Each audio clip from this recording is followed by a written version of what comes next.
Graça e paz, meus irmãos. Deus abençoe a todos. Quero cumprimentar você que nos assiste via internet. E para nós iniciarmos, ou darmos continuidade ao estudo, começamos na terça-feira passada, eu quero ler com vocês no Salmo 119, dos versos 1 até o verso de número 9, para nós iniciarmos então o nosso estudo.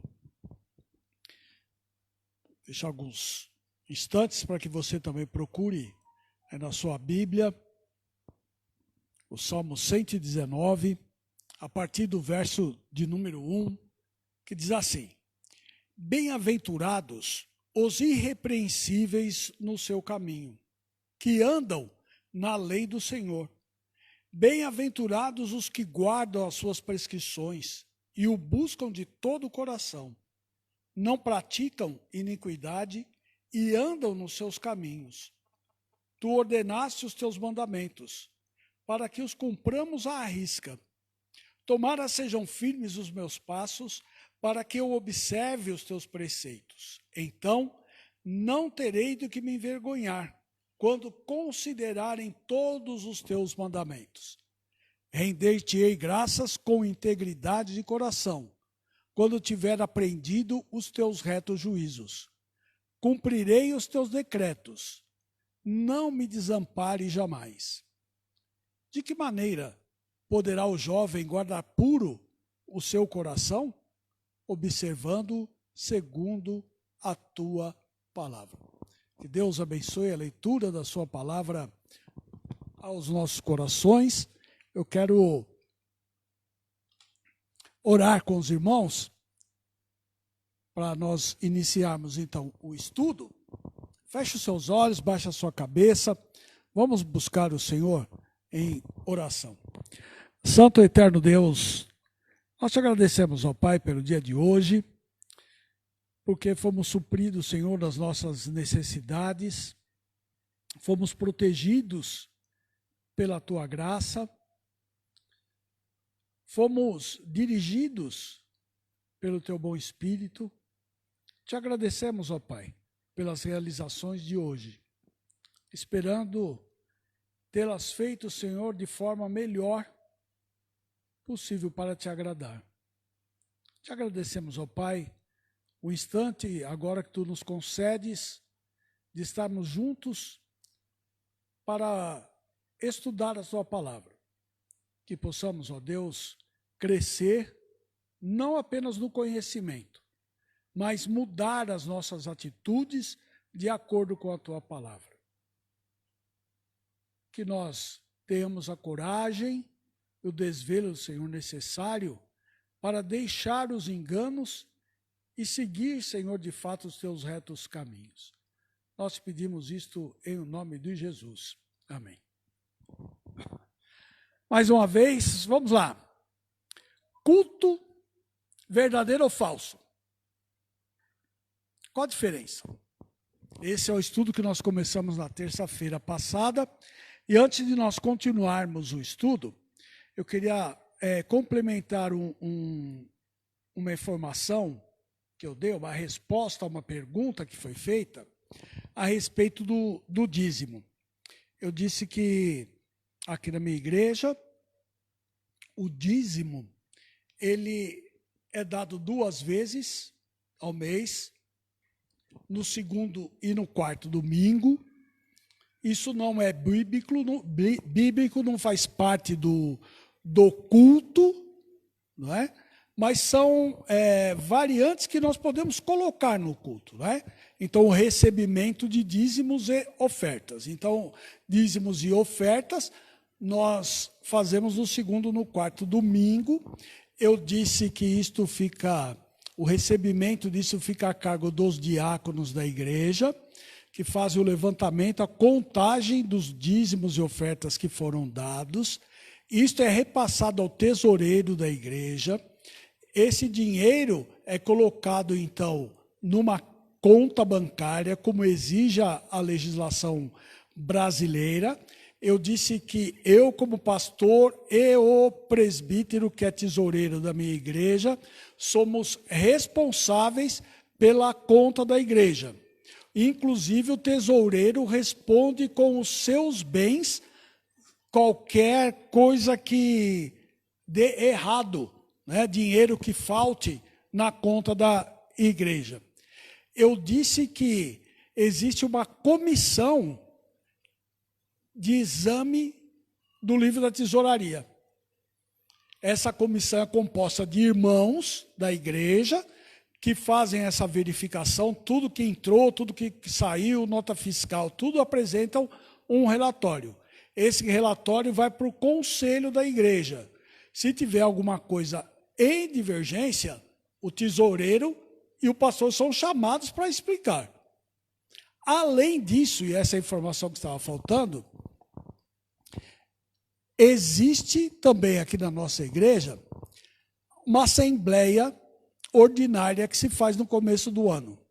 Ou seja, eu apresento para a igreja tudo o que a igreja recebeu durante o ano, tudo que a igreja gastou durante o ano, com todos os projetos, tudo discriminado. E qualquer irmão da igreja pode pedir ao tesoureiro, pode pedir ao pastor, pode pedir para o conselho o livro para examinar a parte do que qualquer exame que já tenha sido feito. O que eu quero dizer com isso? A questão aqui é, o dinheiro é da igreja, não é das pessoas, não é meu. Eu não posso comprar nada, eu não posso tirar dinheiro da igreja, não posso. Eu recebo o meu salário, que aqui a gente chama de côngrua, não é? É isso. Então eu tenho que me virar com essa remuneração que eu recebo, não é? Eu não posso ir lá no banco e tirar dinheiro da igreja, tá bom?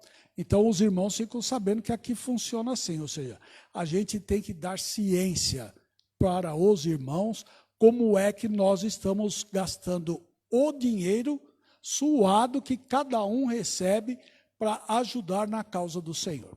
Muito bem, dito isto, seguimos aqui no nosso estudo. Você que tem o texto aí nas suas mãos, não é? Nós estamos no slide de número 7, nós estamos falando das circunstâncias do culto, né? Então, as circunstâncias do culto não dizem respeito ao conteúdo ou à cerimônia, mas refere-se ao que é comum às ações e sociedades humanas. A única forma de alguém aprender uma ordenança relativa à adoração é estudar a Bíblia e ver o que Deus ordena. Nós vamos ver um pouco mais para frente. No entanto, as circunstâncias do culto independem de instruções bíblicas explícitas. Como eu disse, você não vai achar nenhum lugar na Bíblia que diz que você tem que dar o dízimo no segundo e no quarto domingo. Isso fazem parte das circunstâncias do culto. Um outro exemplo, não é todo domingo que tem batismo. Então, no domingo que tem batismo, isso é circunstância do culto. Nós incluímos isso no culto. Elas dizem respeito exclusivamente à revelação geral e ao bom senso e à prudência cristã. Crentes e incrédulos sabem indistintamente que proteção e aquecimento são úteis para conduzir uma reunião nos meses frios. Por exemplo, nós estamos fazendo estudos e culto pela internet. Isso é circunstância. Não existe nenhum regulamento na Bíblia, não é a palavra de Deus dizendo que você tem que fazer culto pela internet. Também entendem a necessidade da acomodação, ou seja, iluminação, vestuário e etc. Além disso, depreende-se a escolha prévia de um horário para a realização da reunião. Não está escrito lá na palavra de Deus qual é o horário do culto. Nós sabemos que lá no Antigo Testamento eles oravam 3 vezes ao dia. né? Mas não tem um horário para o culto. Nós é que adaptamos segundo as necessidades. Existem muitos aspectos comuns entre reuniões civis ou seculares e religiosas, independente de instruções bíblicas específicas. Essas são as circunstâncias ou aspectos secundários do culto.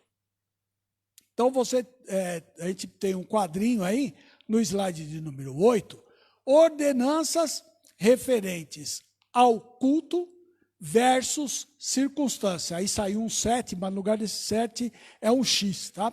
Versus. Né? Então você tem lá, ordenança.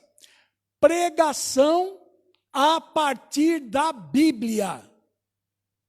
Você tem vários textos aí. Mateus 26, 13, Marcos 16, 15, Atos 9, 20, 2 Timóteo 4, 2 e assim por diante. Leitura da palavra de Deus. Você tem os textos aí. Se você lembrar, o Senhor Jesus, quando chega lá na sinagoga, o que acontece? A primeira coisa que eles fazem é dar o quê? Um rolo do livro para que ele leia. E ele abre lá no livro do profeta Isaías e lê. Não é? Então isso fazia parte do culto. Reunião no dia do Senhor. O dia do Senhor é o primeiro dia da semana. Se você abrir a Bíblia em Atos 20, versículo de número 7, lá no grego está escrito assim, Mia Sabaton, ou seja, domingo, o primeiro dia da semana. Mas a questão não é o dia, como eu disse, é a questão do paralelo. Lá no Antigo Testamento você tem o povo judeu, que foi liberto por Deus com mão poderosa lá do Egito. Eles eram escravos no Egito. Embora tenha um monte de gente, estudiosos que tais, né, que dizem que os judeus nunca foram escravos. Foram, a Bíblia diz que foram escravos lá no Egito. Deus os libertou com mão poderosa. E ele disse que era para guardar o dia de sábado como sinal e como sombra do que havia de vir. Então eles guardavam o sábado para lembrar da libertação como sinal e sombra. Porque o corpo é de Cristo. Então, deixando de lado aquilo que é transitório, aquilo que é símbolo, e olhando para aquele que é perfeito, ele ressuscitou quando? No domingo, que é a nossa garantia de que ele nos libertou da escravidão do pecado. E é por isso que nós guardamos o domingo e não o sábado. Então, dia da reunião é um dia em 7 para ser guardado, como eu disse na aula passada. Lá em Gênesis está escrito assim, não existia povo judeu ainda, quando Deus criou isto. Um dia em 7. Mesmo porque quando Deus criou todas as coisas, ele não criou na segunda, na terça, na quarta. Lá não diz isso. Então, cada 7 dias eu tenho que guardar um. Qual dia? O dia de maior relevância, o dia de maior importância. O dia da ressurreição daquele que me deu vida, porque eu estava morto nos meus delitos e pecados. Essa é a questão. A administração dos sacramentos. E aqui também a gente pode depois fazer um outro estudo, né? Na Igreja Católica, por exemplo, tem 7 sacramentos. A Bíblia só fala de 2. No Antigo Testamento, você tinha 2 sacramentos. Você tinha a circuncisão e a Páscoa. No Novo Testamento, você tem o batismo e a ceia. São somente esses 2 sacramentos que existem. Então, aqui nós não ministramos a ceia todo domingo. Nós fazemos isso uma vez por mês. Também isso vai fazer, embora esteja dito na palavra de Deus, que faz parte do culto, nós fazemos isso uma vez por semana como circunstância. Nós escolhemos um dia, que é o dia do domingo.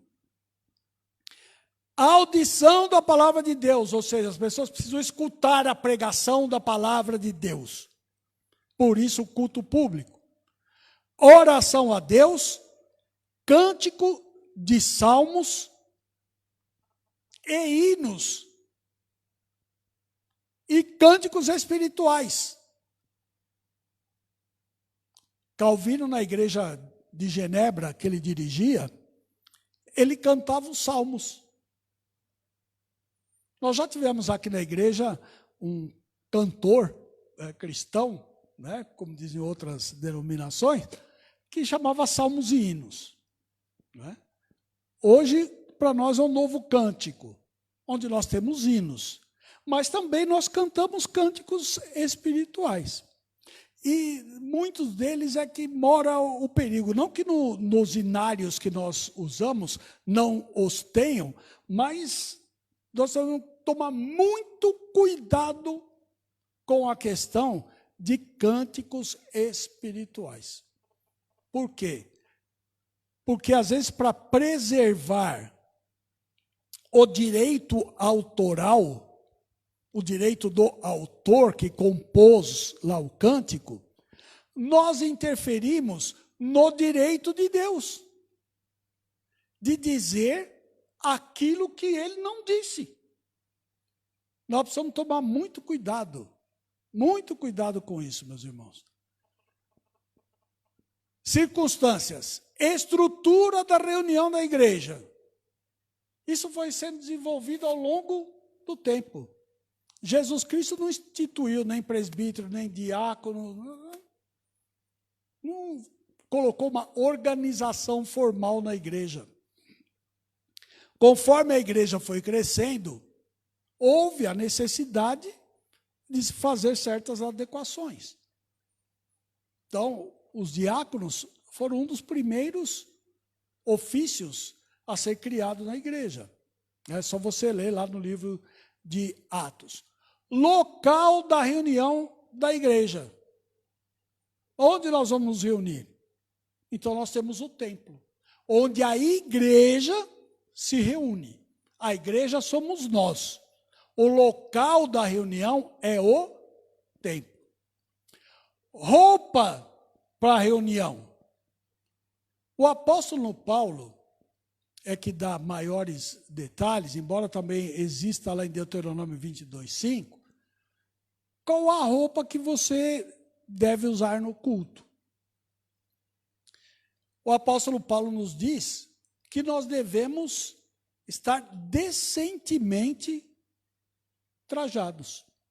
Se você olhar lá na carta aos Coríntios, as mulheres mais abastadas daquela sociedade, vinham todas frisadas de ouro, com umas roupas todas extravagantes, tipo aqui hoje fosse falar, sei lá, Yves Saint Laurent, vestido as coisas desse naipe, ou outras, Calvin Klein, essas coisas, por aí. Mas, olha, eu preciso estar vestido decentemente. Decentemente. Você não vai trabalhar de shorts. Só no grupo do Google. Vai trabalhar de shorts. Você não entra no fórum se você não estiver adequadamente vestido. Mulheres de saia, de costumes, homem de terno e gravata, é assim. Agora na igreja não, para Deus tanto faz, eu venho de qualquer jeito, Camiseta do Iron Maiden, boné do Corinthians e para frente, não é? Eu acho não, lá é porque é coisa dos homens, para Deus aqui serve qualquer coisa. Não, não é assim, irmãos. Não serve. Não serve. Nós precisamos tomar muito cuidado. Eu já brinquei aqui uma vez que às vezes fui numa certa igreja, que eu não vou dizer o nome, as meninas todas de vestido comprido, até o pé. Não sei se vai dar para os irmãos verem aí, né? Mas até o pé. Mas o racho vinha até aqui em cima. Então, quando você anda, a orientação do apóstolo Paulo é muito saudável.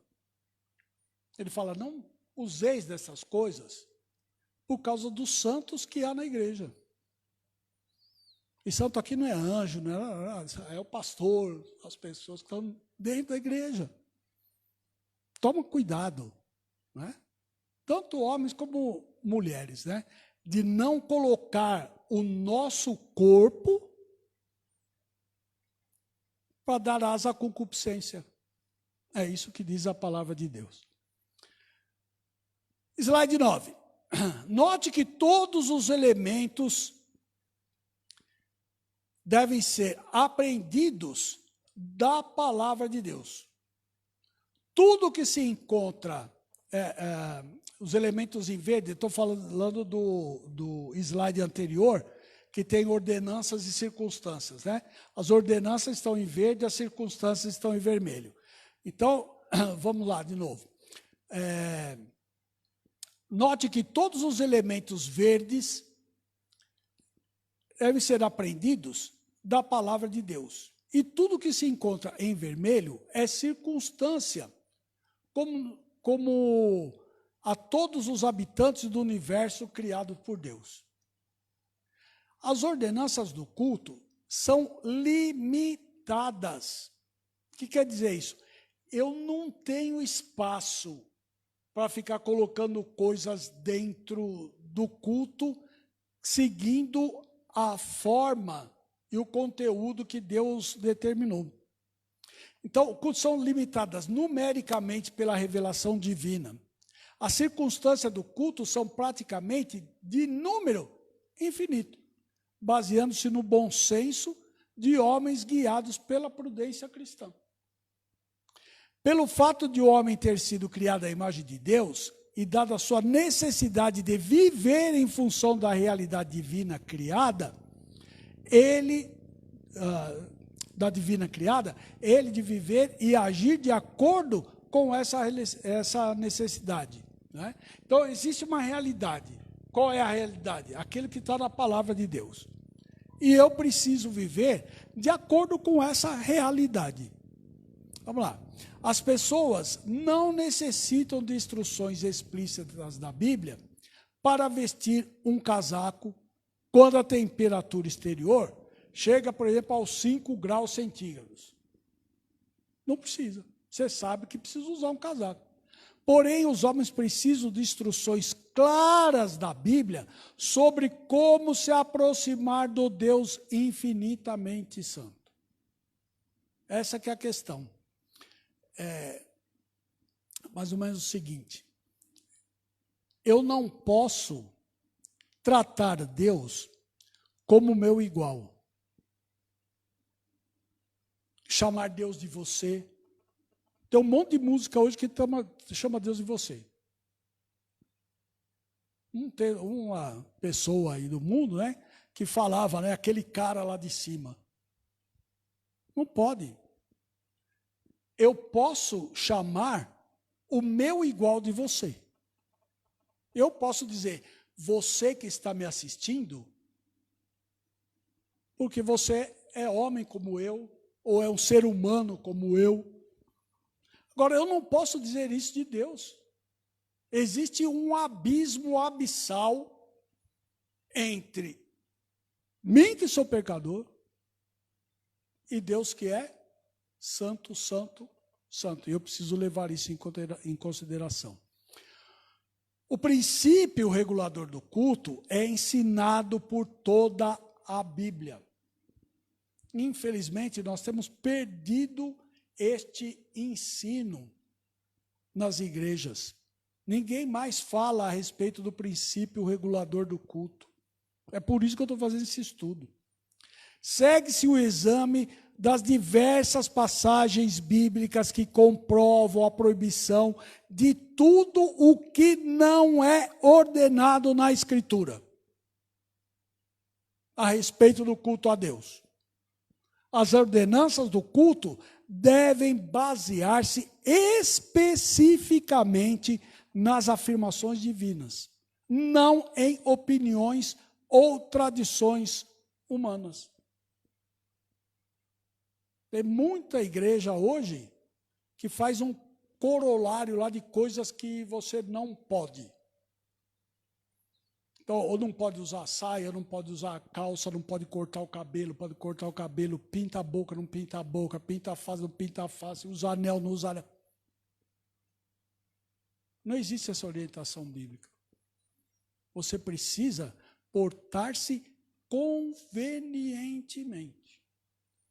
E todos nós sabemos, quando entra uma pessoa que não está vestida adequadamente, todo mundo percebe.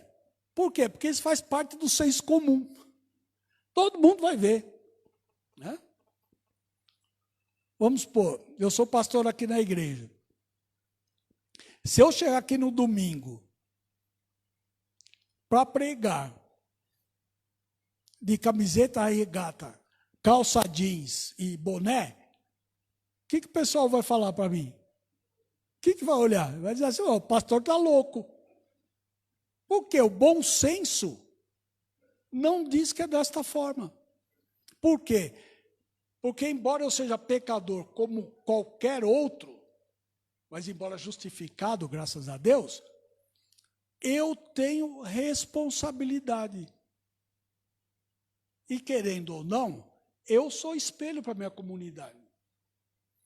Se eu faço as coisas de qualquer jeito, a minha igreja vai fazer as coisas de qualquer jeito. E não é assim a orientação da palavra de Deus. Vamos lá. Slide 10. A oferta inaceitável. Aqui a gente vai começar a pegar textos bíblicos. E aconteceu, ao cabo de dias, que Caim trouxe do fruto da terra uma oferta ao Senhor. E Abel também trouxe dos primogênitos das suas ovelhas e da sua gordura. E atentou o Senhor para Abel e para a sua oferta. Mas para Caim e para a sua oferta, não atentou. Irou-se Caim fortemente e descaiu-lhe o semblante. Gênesis 4, 3 a 5. O que havia na oferta de Caim para torná-la inaceitável aos olhos de Deus? Você já se fez essa pergunta? A preferência pela oferta de Abel e a rejeição da de Caim não foi arbitrária. Ela se baseou na revelação apresentada a Adão e a sua família. É óbvio que Deus revelou essa informação a Adão ao matar animais para cobrir o homem e sua mulher. Gênesis 3, 21. Gerações mais tarde, Noé sabia que Deus aceitaria apenas animais e aves puras como holocausto. Gênesis 8, 20. Ou seja, tem um princípio por trás disto. Deus instituiu desta forma. Agora, Caim queria fazer ao seu modo. Adão falou, olha, Deus sacrificou e tal, e quando você for adorar a Deus, sacrifica. Eu não vou pedir nada lá para o meu irmão, só que eu vou lá para o meu irmão pedir animal aqui para ele. Não. Eu sou lavrador, Deus tem que se agradar com aquilo que eu vou entregar. Foi isso que aconteceu com Caim. Às vezes eu brinco aqui na igreja, quando eu dou curso aqui para casais, eu digo assim, você que tem namorada, noiva, casado, vamos supor que hoje fosse o dia do aniversário da sua esposa. E você, como todo bom homem, levou a sua esposa uns dias antes para dar uma passeada no shopping, tá certo? E fica olhando para a esposa, e a esposa olhando para as vitrines, onde brilha o olho, você já sabe que é aquilo lá que você tem que comprar, né? Então, hoje é o dia do aniversário, você saiu, foi ao shopping e comprou um presentão bonito para ela, uma caixona enorme assim. E chegou em casa com todo carinho, dizendo assim, meu amor, olha esse presente aqui para você no dia do seu aniversário. E ela vai lá e abre com toda delicadeza a caixa assim, ó. E tem um jogo de ferramenta para o carro. O que você acha que vai acontecer? Ela só vai falar assim para você, corre. E vai tacar todas as ferramentas em cima de você. Você vai dizer, não, mas olha, eu dei de todo o meu coração. Eu saí aqui para procurar as melhores ferramentas, paguei mais caro. É assim que nós queremos fazer com Deus. Deus tem que aceitar aquilo que me agrada. E a palavra de Deus diz que não é assim. Ou seja, eu tenho que me agradar com o que agrada ao meu Senhor. É o inverso. As coisas hoje, por causa do iluminismo, né, colocou o homem no centro das coisas, é assim. É primeiro eu, segundo eu, terceiro eu, quarto eu e daí por diante. As coisas não podem ser desse jeito. Vamos lá. Caim, diferentemente do irmão Abel, decidiu a parte da palavra de Deus, que é a oferta de frutos da terra, seria aceitável ao Senhor. Deus, porém, rejeitou a oferta de Caim, por ser uma invenção da sua mente. Ele não a ordenara. Portanto, ainda que Caim fosse sincero no seu desejo de agradar a Deus, ele seria rejeitado da mesma forma. Por quê? Porque o nosso coração é corrupto, enganoso. E vai fazer o quê? A minha vontade, não a vontade de Deus. Vamos lá. Deus espera fé e obediência à sua palavra. Se o povo de Deus pode cultuar o Senhor segundo a sua vontade, pelo fato de ordenanças humanas não serem expressamente proibidas, então não poderiam Caim, Noé ou os levitas oferecer a Deus uma salada de frutas, ou mesmo cesta de nabos, por não haver proibição. Isso nós já vimos lá na primeira. O princípio é o seguinte: se não está escrito na Bíblia que não pode, então eu posso fazer qualquer coisa. Enganoso. É enganoso isso. Por quê? Porque me leva a atentar contra a palavra de Deus. Não é porque não está escrito, ou como nós vimos, eu não posso deduzir do ensino que existe na Bíblia, que eu posso oferecer qualquer coisa. Esse é o primeiro exemplo de Caim, que não pode. E se Deus desejasse uma regulamentação estrita de seu culto, à parte do princípio regulador, não seriam necessárias centenas de volumes, ou talvez milhares deles, para nos informar das proibições. No entanto, Deus, em sua infinita sabedoria, diz: tudo o que te ordeno, observarás para fazer. Nada lhe acrescentarás, nem diminuirás. Deuteronômio 12, 32. Vamos lá. Fogo estranho.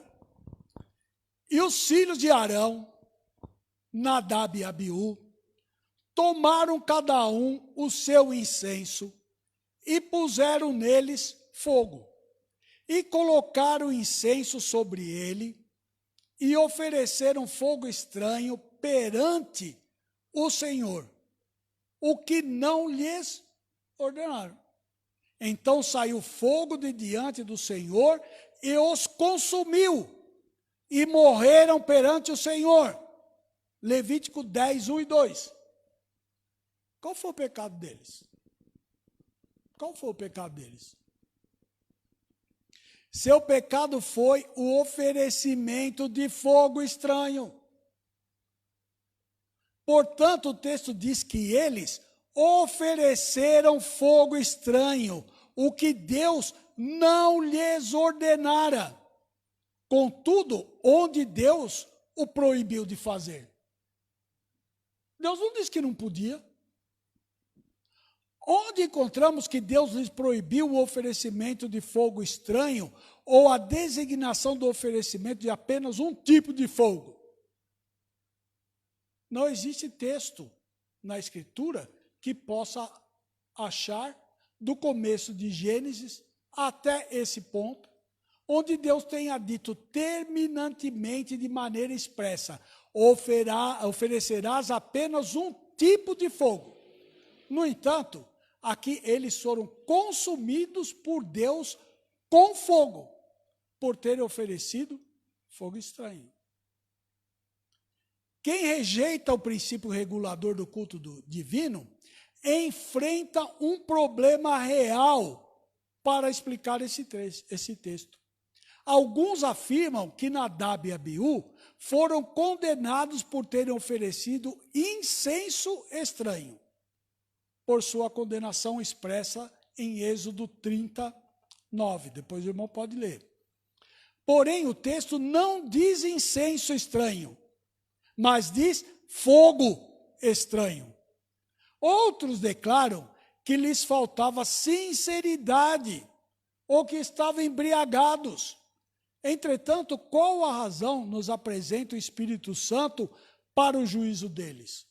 Eles ofereceram fogo estranho, o que não lhes foi ordenado. Quando se trata do culto a Deus, deve haver apoio na palavra divina. Todos os elementos do culto a Deus devem basear-se na palavra de Deus e serem ordenados. É insuficientemente sua não proibição. Quando o ser humano concede respeito religioso a um objeto, por virtude de sua instituição, mesmo sem apoio da parte de Deus, eis aí uma superstição. Todos devemos ser adoradores voluntários, mas não pessoas de devoção voluntariosa. Enrolou um pouco a língua aqui. Não pode. Nós vamos tomar cuidado. Eu disse isso já no outro estudo, que nós estamos fazendo, melhor corrigido, muitas igrejas ditas evangélicas estão fazendo isso hoje. Estão trazendo o shofar, estão trazendo a Arca da Aliança, estão trazendo o menorá, coisas do Antigo Testamento que tiveram validade naquela época como sinal e sombra, com exceção da Arca da Aliança, que eu falei, que lá na frente nós vamos ver, né, mas não é questão do estudo de hoje, mas fica trazendo essas coisas. Daqui a pouquinho, não vai demorar para a gente começar a fazer sacrifício de animal. Já tem, né? Meu irmão está dizendo aqui que já tem igreja que faz. Ele está me dizendo aqui que na Colômbia já teve um pastor que já fez sacrifício lá para perdão de pecado e tal. Nada disso. Não serve. Aqui a gente não fez o sacrifício de animal, mas a gente faz outras coisas, né, tão bizarras quanto. Muito bem.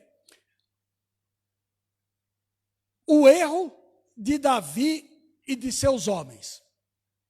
Veja o que diz o texto.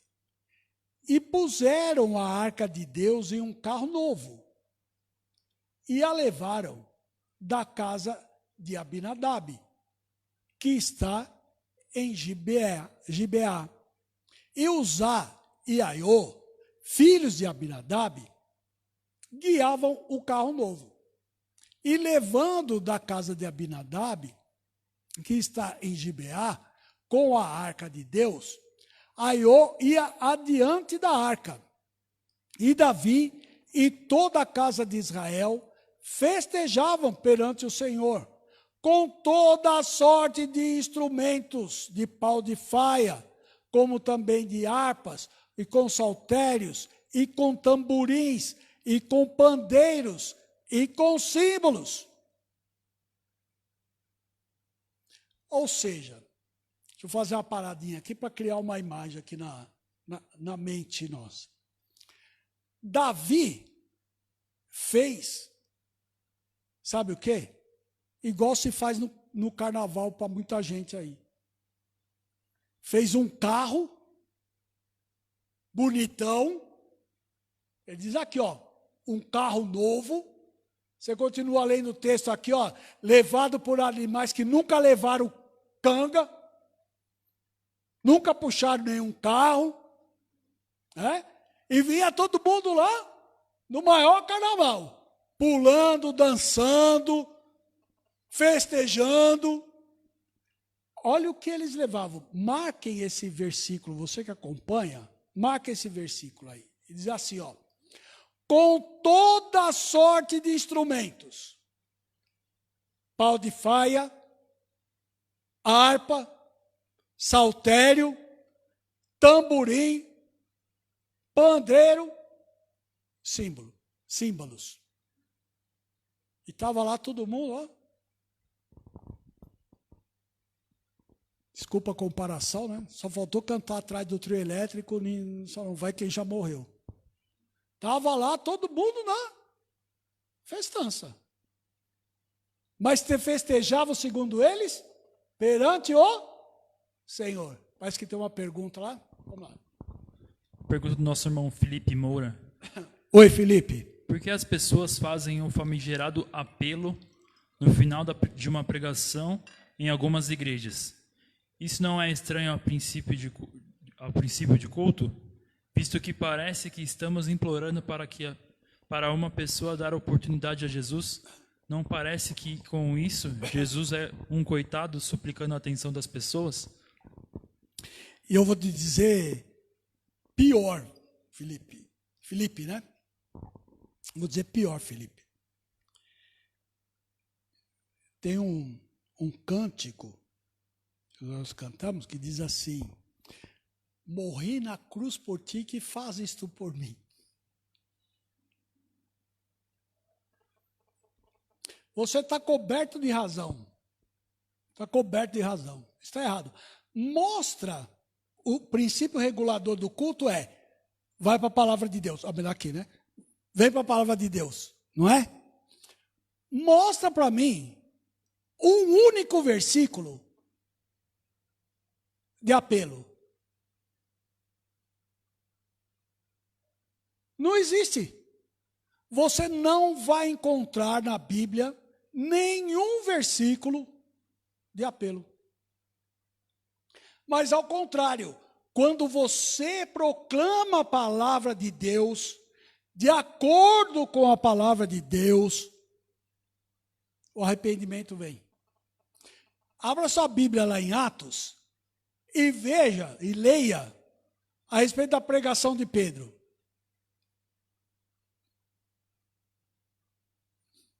Pedro chutou o balde, botou o dedo na ferida e falou assim: vocês mataram. E falou que aquilo que estava acontecendo foi o que havia profetizado o profeta Oséias. Terminada a pregação, Pedro falava para o povo o seguinte: há alguém aí que quer aceitar Jesus como seu único e suficiente Salvador? Levanta a mão. Tocou uma musiquinha para todo mundo ficar emocionado e vir aqui à frente e chama as pessoas, vem todo mundo aqui. Foi assim que aconteceu? Não foi. Ele terminou de pregar e as pessoas que ouviram a mensagem disseram para Pedro: estamos lascados. E agora? O que nós vamos fazer? Nós já fizemos o que não devia. Ele disse: arrependei-vos. Arrependei-vos. Essa é a mensagem do Evangelho. Acontece que essa história, meu querido Felipe, veio lá dos Estados Unidos. Por trás dela tem uma coisa de marketing, que é o fechamento de vendas. Ou você tem que apresentar o produto e você tem que fechar a venda. E o fechar a venda é a pessoa dizer assim, então, você não quer comprar? Venha comprar a hora que não sei o quê. Isso foi aplicado ao Evangelho. Não existe, mais uma vez, não existe nenhum versículo bíblico.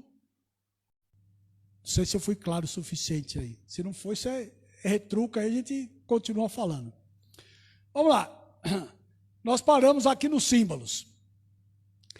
E chegando à era de Nacon, estendeu Uzá a mão à arca de Deus e pegou nela, porque os bois a deixavam pender.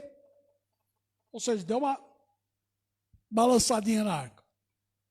Então a ira do Senhor se acendeu contra Uzá, e Deus o feriu ali por esta imprudência, e morreu ali junto à arca de Deus. Segundo Samuel 6, 3 a 7. Davi e os homens envolvidos no transporte da arca eram inquestionavelmente sinceros. Você não vai falar para mim que Davi não tinha um desejo sincero no coração de trazer a arca da aliança, que já fazia um tempão que estava na casa de Abinadab, e Davi queria trazer. Era uma intenção válida, sincera. Era um desejo de agradar a Deus, de trazer a arca para Jerusalém. Todavia, o resultado desse esforço sincero foi o juízo divino. Uzá tentou evitar a queda da arca com a sua mão, por amar a Deus e se preocupar com a sua arca.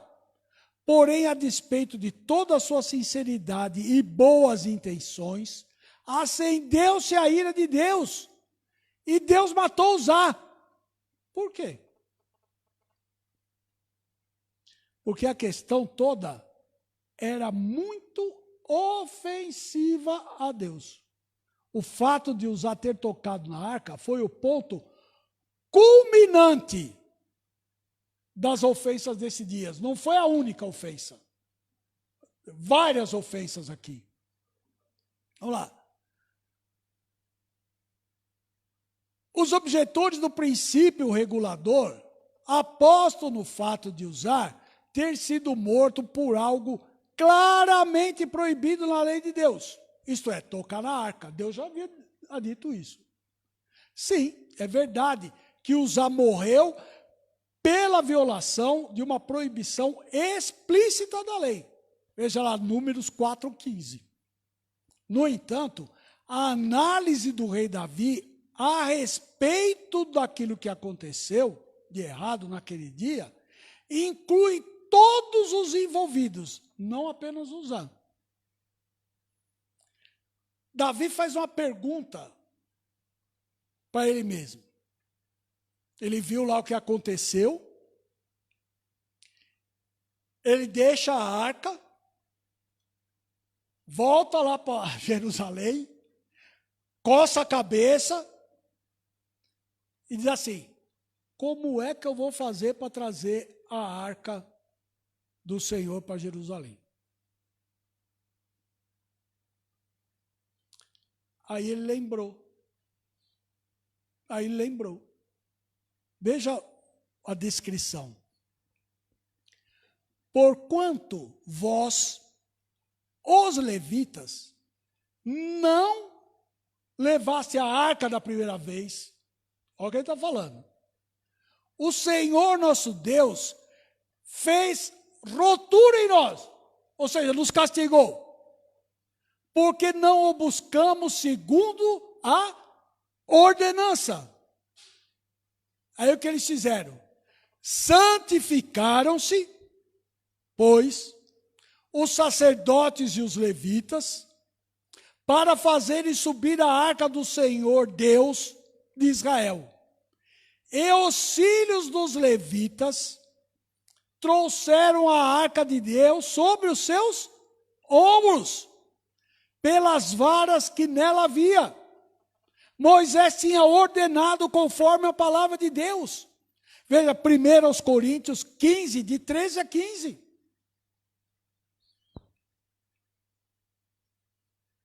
É isso.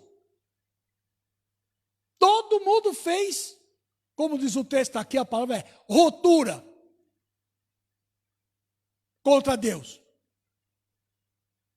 E Deus puniu, porque não fizeram de acordo. A arca da aliança, ela só podia ser levada por gente escolhida dentre a tribo dos levitas, por meio de varais. Quando a arca foi construída, nas suas 4 pontas, tinham como ilhoses. E se passava uma vara, depois você pode ler isso lá no livro de Êxodo. Passava uma vara de acácia, revestida de ouro, por meio dessas argolas ou ilhoses, e ela tinha que ser levada nos ombros. Não era num carro. Não era no trio elétrico. E tem gente querendo fazer trio elétrico até hoje. Deus não gosta.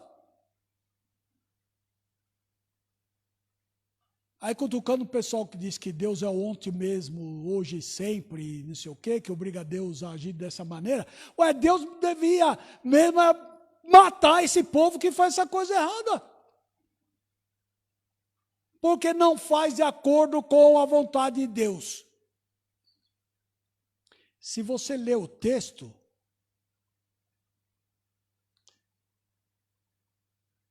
com cuidado, lembra que eu falei para você olhar direitinho os instrumentos que eles usaram lá no trio elétrico?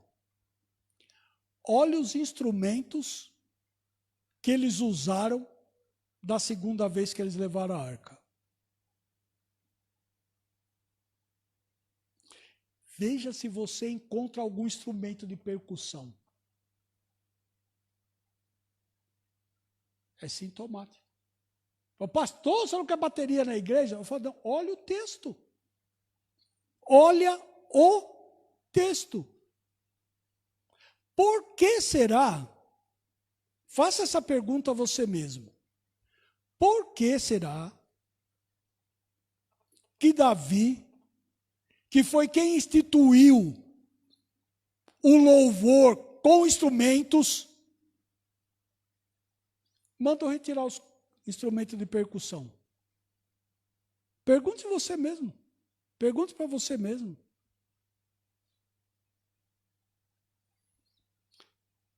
Eu não estou dizendo que você não pode tocar bateria na igreja. O que eu estou dizendo é que, como eu falei alguns instantes atrás, a nossa margem de manobra dentro da adoração que Deus quer receber é tão estreita que eu não posso ficar inventando. Não dá.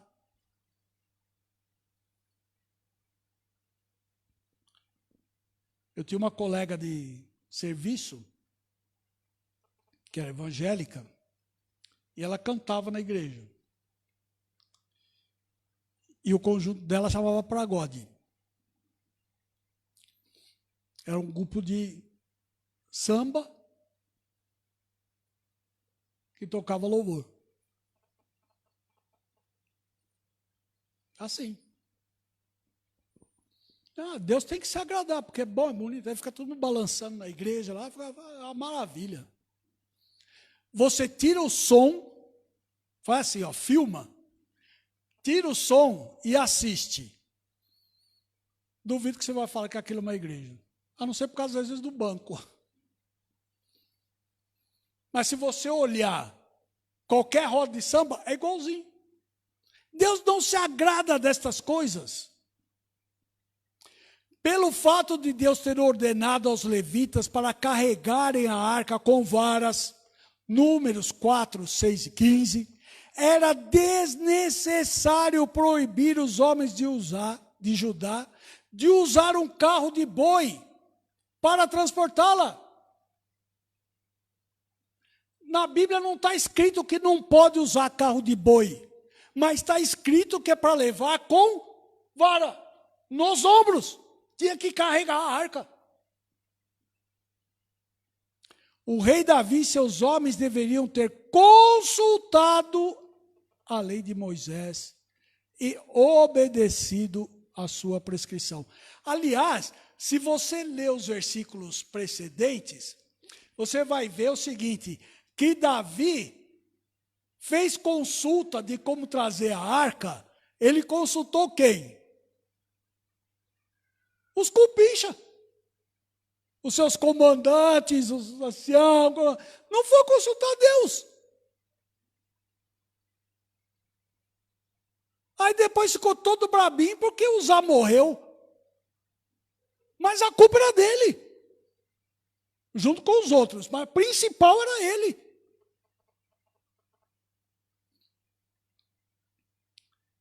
Em vez disso, eles agiram de forma pragmática. Imitaram os filisteus. E os filisteus fizeram a mesma coisa. Leia, né? Mais uma vez, contexto. Os israelitas foram guerrear contra os filisteus. Porque não fizeram do jeito que Deus ordenou fazer? Tomar uma surra. Tomar uma surra. Daquelas de ficar com vergonha. E os filisteus fizeram um carro para levar a arca da aliança e puseram lá na casa do Dagon, que era o deus deles. Veja o que aconteceu com o deus deles. Aí Davi faz a mesma coisa. E nós vamos fazendo a mesma coisa. Quando se trata do culto a Deus, não nos é permitido improvisar, por melhor que sejam as nossas intenções. Isso é o que estou falando. Leia o texto. Veja se não é isso que aconteceu. Ou seja, nós precisamos aprender a ler a palavra de Deus. E mais do que aprender a ler, é tirar o ensinamento que nela contém para o nosso viver diário. Senão nós vamos continuar fazendo coisas que Deus não aprova. Mas como as pessoas gostam, anima, enche a igreja, então eu faço. Aqui não, Barnabé. Aqui não faz, não. Aqui nós fazemos de acordo com a palavra de Deus. E você tem que se alegrar, porque é do jeito que Deus quer. E assim nós nos alegramos na sua palavra. Ok? Andamos mais 7. Então estamos aí no slide 14. Na próxima terça-feira, nós continuaremos o estudo com mais outros exemplos que é para você poder avaliar. Não é simplesmente você, olha, eu acho que, não é. Vai na palavra de Deus, leia, olha, reflete. Você não concorda? Faça pergunta. E nós ajudaremos aí a esclarecer a sua dúvida ou nós vamos aprender junto. Tá certo? Muito bem. Deus abençoe a todos. Nós estamos às 9 horas. Nós vamos, mais uma vez, nos dirigir ao Senhor em oração. E para o nosso irmão Felipe nos dirigir em oração, para encerrarmos, então, o nosso estudo dessa noite. Oremos, meus irmãos. Baixe a sua cabeça, feche seus olhos, para que possamos falar com o Senhor. Soberano e eterno Deus, nós estamos na Tua presença, Pai, glorificando o Teu santo nome e lhe agradecendo, Senhor, por ouvirmos mais uma vez uma porção da tua palavra através desse estudo, Senhor.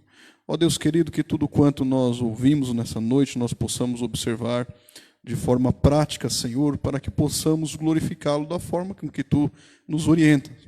Ó Deus, para que nós possamos bendizer o teu santo nome, ó Deus, honrar-lhe com as nossas ações, Senhor, da forma com que tu queres. Senhor, para isso, nos ajuda, Senhor, vai nos exortando, nos corrigindo, para que nós possamos caminhar em conformidade, Senhor, com aquilo que a tua palavra nos direciona, nos diz, ó Pai.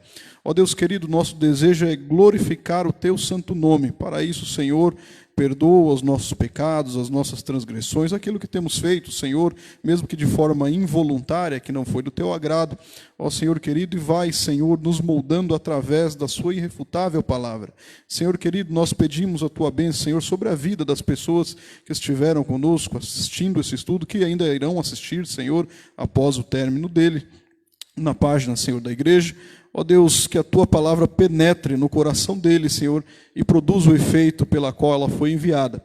Senhor querido, despede-nos em paz agora. Nós pedimos, Senhor, e agradecemos todas essas coisas no nome santo, precioso e bendito de Jesus, que vive e reina para todo sempre. Amém. Boa semana, irmãos. Espero cada um de vocês que nos tem acompanhado no próximo domingo, 10 horas da manhã, o estudo aqui da Escola Dominical, que nós começamos no domingo passado, e às 19 horas, o culto solene. Esteja conosco nessas duas ocasiões, convide seus amigos, seus parentes, para assistir também esses estudos e a exposição da palavra de Deus. Deus abençoe a cada um.